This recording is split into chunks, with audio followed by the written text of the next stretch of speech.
E para terminar esta primeira parte, então vamos chamar o Dr. José Alfonso para nos falar sobre a distrofia de Fuchs e catarata.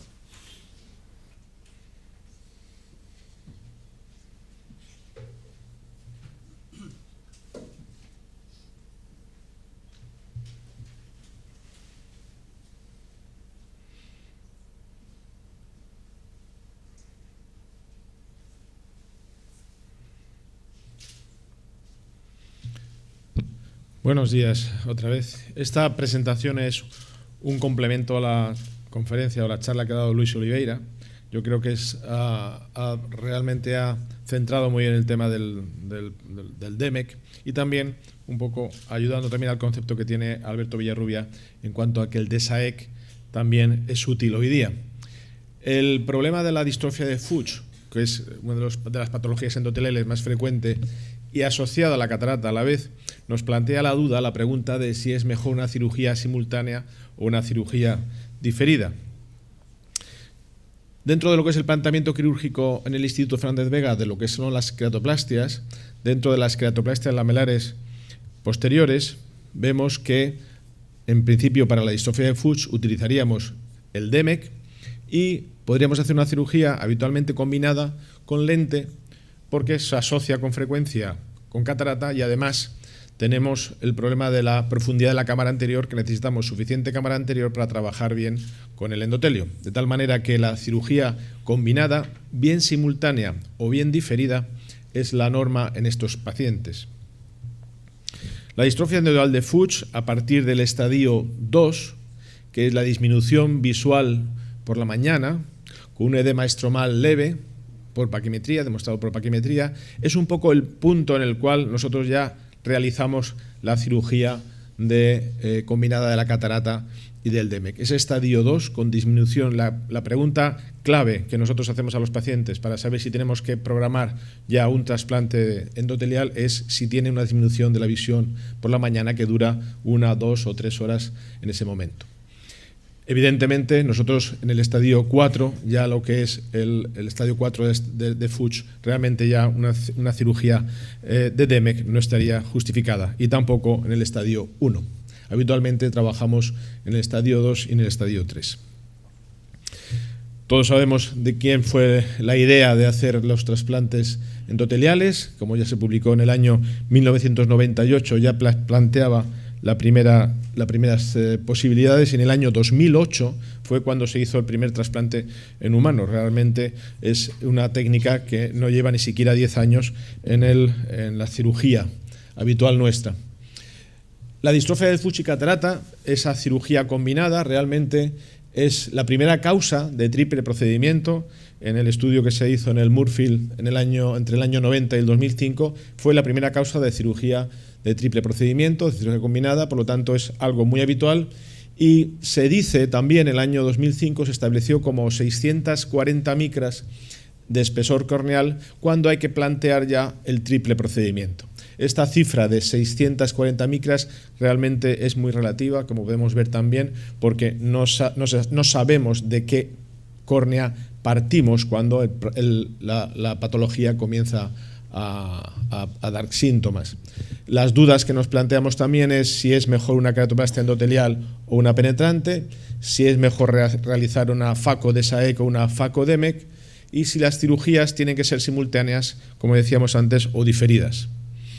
El ejemplo que tenemos aquí es un paciente que en el año 2010 en el ojo derecho tiene una distrofia grado 1 con catarata y visión de 0,2 y en el ojo izquierdo una distrofia de Fuchs grado 2,3 con catarata y una visión de 0,1. Tenía un edema epitelial con episodios de dolor, un espesor corneal de 630 micras y el recuento endotelial, como es típico en estos pacientes, no era valorable, con una cámara anterior estrecha. Esta lo traigo porque fue la primera cirugía que realizamos, igual que antes Luis ha presentado la primera cirugía que hizo él en FACO-DMEC, está la primera cirugía que hicimos nosotros con los mismos problemas que se puede plantear en la actualidad, ¿no? de las fechas de enero de 2011.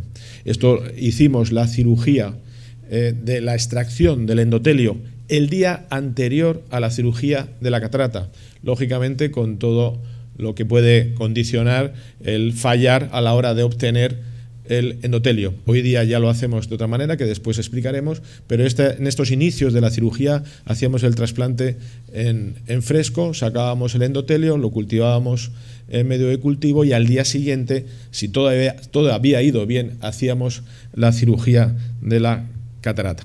Esta es la cirugía de la catarata, también el día siguiente de la extracción, por vía una incisión corneal habitualmente, con la capsuloresis convencional, el implante de una lente monofocal, un anillo capsular, que es también, como todos sabéis, es mi norma en la cirugía de la catarata. Yo siempre implanto un anillo de tensión capsular, sobre todo especialmente en lentes multifocales, pero también en lentes monofocales. Aquí hacemos el stripping bajo aire, la burbuja de aire. Es una cirugía realmente que podemos realizarla de manera simultánea y estamos inyectando ahora el endotelio. En este caso, la cirugía fue realmente rápida, no hubo ninguna complicación especialmente. Estamos poniendo la burbuja de aire por encima del endotelio. Cuando vemos que se ha extendido todo el endotelio sobre el iris, extraemos esa burbuja. Habitualmente preferimos extraerla totalmente, en este caso nos quedó un resto de burbuja, y ahora ponemos el aire por debajo de ella. Vemos cómo se ha desplazado la burbuja que estaba por encima del endotelio hacia la periferia, y aquí en aquella época realmente lo que intentamos era centrar bien el injerto, y podíamos hacer pequeños toques en la periferia del injerto para centrarlo. Hoy día ya no es tan importante, quizá no es tan importante el absoluto centrado del injerto, y procuramos no tocar para nada ese endotelio. ¿Cuáles serían las perlas quirúrgicas de la lensectomía? Distinguirla en la cirugía combinada de Facodemec. La capsuloresis tiene que ser más bien pequeña. La capsuloresis tiene que ser entre 4,5 y 4,8 milímetros, porque nos tiene que mantener la lente estable en el saco capsular. Si tenemos una capsuloresis muy amplia, con los movimientos de cambios de presión, puede luxarse la óptica fuera del saco capsular, y es mejor tener una capsuloresis pequeña, de 4,5, 4,6, para evitar esta luxación de la lente. El anillo de tensión, como decíamos, también muy importante para mantener la estabilidad y retirar por completo todo el viscoelástico. En el caso de la parte de la cirugía relacionada con el DEMEC, el tema habitualmente, la controversia para nosotros es utilizar una pipeta de cristal o un inyector de plástico. Para nosotros es más cómodo el inyector de plástico, pero realmente la pipeta de cristal es lo que está estandarizado a la hora de hacer la cirugía.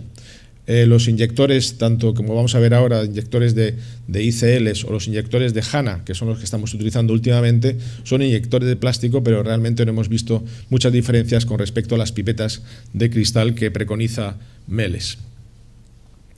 Este es el paciente que comentábamos antes, que después de realizar la cirugía de la DEMEC, a la semana todavía tiene un edema. Hoy día ya posiblemente obtenemos mejores resultados en la cirugía al cabo de una semana, pero estos pacientes realmente son pacientes que están muy evolucionados. Pasa igual que otras técnicas, cuanto más dejas evolucionar una patología, luego es más difícil de recuperar.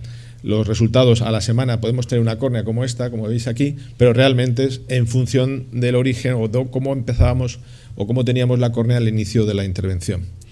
A los 3 meses ya podemos valorar la transparencia de la córnea con un recuento endotelial de 1600 y una paquimetría, como veis, de 520 micras. Hemos pasado de 630 a 520.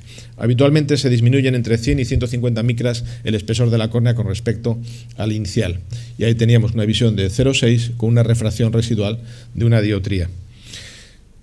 Si enfocamos el tema del DEMEC en cuanto a los resultados, no solamente resultados visuales, que son buenos, sino también algo que ha sido muy criticado en Holanda, porque Meles en Holanda fue muy criticado por sus colegas en cuanto a la pérdida de tejido que podíamos tener con la cirugía.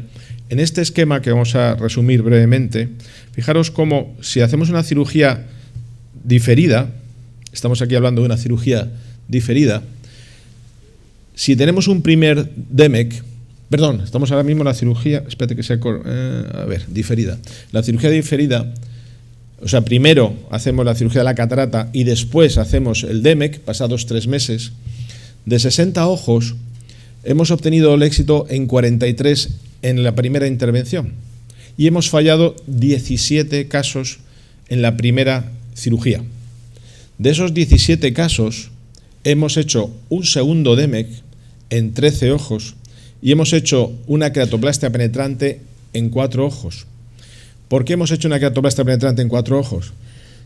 Porque ya sabíamos que esa córnea, la selección inicial de esa córnea no fue buena. Eran estadios 3 o 4 de Fuchs muy avanzados y el grado de fibrosis hacía que esa córnea no era viable. Era un error nuestro a la hora de seleccionar el paciente para hacer una técnica de DMEC. De esos 13 ojos que hemos realizado un segundo procedimiento DMEC, si os dais cuenta, 9 fueron correctos, la evolución fue buena, 4 fueron mal, y de esos 4 que fueron mal, hemos hecho un tercer DMEC en un ojo y 3 queratoplastias penetrantes en los otros 3 ojos restantes. De tal manera que si analizamos toda la cirugía, vemos que hemos obtenido 43 buenos resultados de primera intención, que serían el 71% de los casos. Con 2 cirugías hemos llegado al 86% de éxito en la cirugía DMEC cuando hacemos en la cirugía diferida, y con 3 cirugías el 88% de los casos. Hay un 12% que hemos tenido que resolver con queratoplastias penetrantes. Si sumamos todo el tejido que hemos gastado en estos 60 ojos, si os dais cuenta, la relación donante-receptor, hemos gastado 1,26 córneas por ojo trasplantado. Esto era un poco lo que más nos preocupaba. Estábamos gastando 1,25, 1,26 tejidos por cada ojo que nosotros interveníamos, debido a esta secuencia que os he explicado de una cirugía, 2 o 3 cirugías. ¿Esto es bueno o es malo? Vamos a ver ahora después si podemos solucionarlo o no. Si hacemos la cirugía simultánea, ocurre extrañamente, o algo que al principio nos podía sorprender, es que tenemos mejores resultados que si la hacemos diferida. Y si os dais cuenta, el 71% obteníamos el éxito con una cirugía, el 90% con 2 y el 93% con 3 cirugías. Y el gasto del donante receptor, el tejido que utilizábamos en estos pacientes, era 1,25 córneas por cada ojo trasplantado. Es decir, nosotros tenemos que acondicionar el banco de ojos para soportar el mayor gasto que tenemos en las córneas cuando realizamos DMEC. En cuanto a los resultados que planteábamos en cuanto al número de células, ya se ha presentado antes que se pueden perder entre el 30 y 40% de células al cabo del tiempo. Pero a nosotros nos preocupaba qué cantidad de células conseguíamos por encima de las 1000 o por encima de las 500 células, que pueden ser un poco el indicador de que esa córnea va a funcionar al cabo del tiempo. A los 12 meses de la intervención, el 63% tenían más de 1000 células. Y si os dais cuenta, menos de 500, que eran los que estaban fallando, a los 12 meses teníamos el 11%. O sea, el 11% de los pacientes intervenidos con DMEC al cabo del año tenían menos de 500 células. Por lo tanto, son pacientes que iban a fracasar el trasplante. Tendríamos que hacer un retrasplante posiblemente al cabo del año en el 10% de los casos. Todos sabemos y todos tenemos experiencia con las queratoplastas penetrantes que lo normal a 20 años de evolución de una queratoplastia penetrante, 15, 20 años, hay multitud de córneas que están entre 500 y 1000 células perfectamente funcionantes. Nuestro objetivo es que todos los DMEC se queden entre 500 y 1000 células a muy largo plazo. Y muy largo plazo no estamos hablando de 10 años que llevamos trabajando con el DMEC, sino que lleven 20 o 30 años. córneas con esa población celular entre 500 y 1000 células, estamos acostumbradas a verlas en las queratoplastias penetrantes. Por lo tanto, ese objetivo sería el mínimo que nos podemos exigir cuando hacemos una cirugía con DMEK. Las agudezas visuales, la diferencia entre hacer DMEK o hacer FACO-DMEK era la velocidad que se obtenía la buena visión. Y posiblemente es porque cogíamos los mejores casos.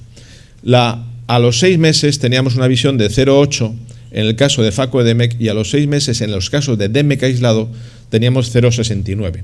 O sea, el paciente obtenía la recuperación funcional más rápido. Pero si os dais cuenta, en la preoperatoria también teníamos mejor visión en los FACO-DMEK. Son pacientes que no les dejamos, programamos la cirugía combinada más rápido que en los pacientes que están peor evolucionados. A los 12 meses, al año, estaban completamente igualados la visión que se obtenía con el DMEK que la que se obtenía con el FACO-DMEK. Entonces, ¿cuáles son las críticas de la cirugía combinada? La dificultad quirúrgica, la peor adhesión del injerto por el viscoelástico, la mayor inflamación, la incidencia mayor de inyecciones de aire en el posoperatorio, que yo creo que no es así, pero esas dudas, esos interrogantes que pongo es porque no creo que sea realmente un problema, y un mayor número de injertos utilizados tampoco es verdad. Nosotros hemos comprobado que el número de injertos que utilizas es el mismo en las aisladas o en las combinadas, y las ventajas, sin embargo, pues es un procedimiento único para el paciente, es mucho más cómodo, la incisión es la misma, la rehabilitación visual es más rápida que en la cirugía diferida, porque realmente estás retrasando la recuperación del paciente 3 meses por separar la intervención ese tiempo. Se alcanza una buena agudeza visual final y hay una buena predictibilidad refractiva, que hoy día también es muy importante. Pero, ya que está el pero, hay que optimizar los recursos. No podemos gastar un tejido, una córnea, para un paciente y fracasar en el injerto. Por lo tanto, el papel del banco de ojos en estos casos de DMEK es fundamental. Hay que obtener hoy día en un banco de ojos 2 injertos por córnea donante. Ese debería ser nuestro objetivo en todos los bancos de ojos que estén trabajando con estas técnicas. El estroma, hacer una criopreservación para DAL, estroma criopreservado que pueda soportar 5 años perfectamente la criopreservación para hacer la cirugía DALK programada, y el endotelio, un endotelio cultivado durante 20 días para poder realizar la cirugía también del DMEK de manera programada, como una cirugía de catarata estándar. No podemos hacer la extracción del endotelio hoy y tener que hacer bajo esa tensión el trasplante mañana o incluso en la misma sesión quirúrgica. Es necesario tener las 2 posibilidades de criopreservar los estromas y de cultivar los endotelios para hacer una cirugía programada. Esto es fundamental en la obtención de los injertos, tener un sistema y un equipo humano que, con unas condiciones básicas de lo que es la obtención de los injertos en los bancos de ojos, que te permita hacer todo lo que estamos diciendo de programación de la intervención quirúrgica. Mejorar nuestra técnica también es uno de los objetivos que estamos, por supuesto, intentando, no solamente obtener más tejidos o optimizar los tejidos para tener menos fallos, sino también que tenemos que mejorar nuestras opciones. Todo lo que es el cartucho, el inyector de ICL, por ejemplo, o el inyector de HANA, o las pipetas de cristal, los tipos de viscoelástico que se utilizan, siempre utilizar viscoelásticos cohesivos en la cirugía de la catarata, y el láser femtosegundo, que quizá nos ha venido también a ayudar un poco a la hora de mejorar los resultados de la cirugía de la catarata. Y la utilización de las lentes difractivas, las lentes multifocales en estos pacientes. Algo que al principio no nos preocupaba y realmente hoy día toda la cirugía, con buen pronóstico visual de DMEK, lo hacemos con lentes multifocales, o bien lentes de tipo Restor, o bien las modernas lentes trifocales. Los inyectores de plástico no es algo que esté realmente que no se pueda utilizar, y de hecho Kruse en el año 2011 ya preconizaba el uso de los inyectores de Acritec. Nosotros hemos utilizado los inyectores de la ICL porque estamos acostumbrados a manejarlos, que se obtiene el mismo índice de complicaciones que si utilizas un inyector de cristal. Y también en el caso del femtosegundo vais a ver un poco un vídeo en el cual utilizamos el femtosegundo para ayudarnos a la intervención, sobre todo para obtener el diámetro que decíamos antes que es el ideal en estas intervenciones, que es para nosotros de 4,6 milímetros de la cápsula Resis. Con 4,6 milímetros se consigue la estabilidad de la lente en el saco capsular para todos los movimientos de la cirugía de la DMEC. Aquí veis que el anillo capsular, estamos metiendo la lente, y con ese diámetro de 4,6 nos aseguramos que la lente sea estable dentro del saco, que no se mueva con los movimientos del stripping o del injerto endotelial. Aquí se puede hacer perfectamente, como veis, el stripping, siguiendo, en este caso, lo que hemos hecho también es un marcado del endotelio con el láser de femtosegundo. El láser de femtosegundo te sirve para marcar la cápsula, hacer la cápsula Resis y marcar el endotelio para seguir hacer una destematorexis en función de ese corte, de esa marca que ha hecho el láser. La iridectomía, antes lo comentaba nuestro compañero Luis, nosotros la empezamos a hacer en la zona superior, luego la pasamos en la zona inferior y ahora la estamos haciendo otra vez en la zona superior. Realmente la hacemos siempre, pero el hacerla en la zona inferior a nosotros, en nuestras manos, nos producía más edemas y más despegamientos, más luxaciones del lentículo en la parte inferior por el flujo de humor acuoso y porque la burbuja de gas se iba a la zona superior y era un flujo desde la parte de abajo del iris hacia arriba que nos podía despegar. Las luxaciones habitualmente las teníamos en la parte inferior cuando hacíamos la iridectomía inferior. Estamos haciendo la técnica, como decimos antes, estándar de desplegar el endotelio y también nos preocupábamos, esta es una cirugía del año 2012, que nos quedase perfectamente centrado con respecto a la córnea.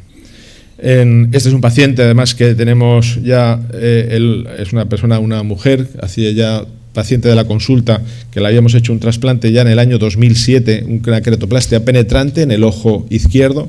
Llevaba 7 años de evolución y tenía una UC visual de 0,7 y 891 células. Realmente es una queratoplastia penetrante con un buen resultado funcional, pero que, como veis, en el ojo derecho a la semana ya estaba perfectamente transparente y a los 2 años de evolución, cuando la vimos, tenía una visión de 0,9 y 1.600 células. Esta paciente siempre nos ha confirmado lo que pensábamos que era lógico, que era muchísimo mejor la visión que tenía en su ojo derecho que la que tenía en el ojo izquierdo, sin y con corrección, de tal manera que es una comparativa que nos sirve para definir perfectamente la mejoría con las técnicas de DMEC. Por lo tanto, como conclusiones, la distrofia de Fuchs yo creo que es la indicación más importante de la DMEC, o sea, realmente, igual que el LASIK se utiliza para unos pacientes, la PRK se puede utilizar para otros. Pues en el caso de las queratoplastias endoteliales, la DESAEC se debe utilizar para unos pacientes, pero para el Fuchs yo creo que es la indicación completa. Se puede hacer una cirugía combinada, no hemos encontrado diferencias entre hacer la cirugía diferida y simultánea. Desde luego hay que personalizar y planificar la cirugía de ambos ojos. Son un paciente que estamos 1 año con ellos hasta que los resuelves por completo. Hay que optimizar el tejido donante, hay que optimizar el banco de ojos para obtener 2 donantes de una misma córnea, y el objetivo nuestro al año, un objetivo razonable, es tener siempre entre 1.000 y 1.500 células cuando acaba el año. Ese es nuestro objetivo en todos los pacientes que intervenimos, que al cabo del año tengan entre 1.000 y 1.500 células. Y las indicaciones para una cirugía combinada, pues una visión borrosa matutina e incapacitante, el edema estromal y epitelial. Una paquimetría superior a 640 micras no es necesario. De luego, lo que está claro es que sea la clínica, es la que te dice, la que es fundamental para decidir una cirugía simultánea, una edad superior a 60 años, una catarata significativa y una cámara anterior estrecha. Esto es importante también. La cámara anterior menor de 2,5, para mí, aunque no tenga catarata, también es una indicación de hacer cirugía combinada. Y nada más. Muchas gracias. Muito obrigada, na realidade foi uma meia manhã excelente, portanto acho que toda a gente deve ter guardado uma série de questões, muitas, e deve-nos ter escrito no papelinho. Portanto, vamos fazer agora o café, não é? Ali a mando do Dr. Tiago, e depois vamos então fazer a discussão a seguir ao café, não é?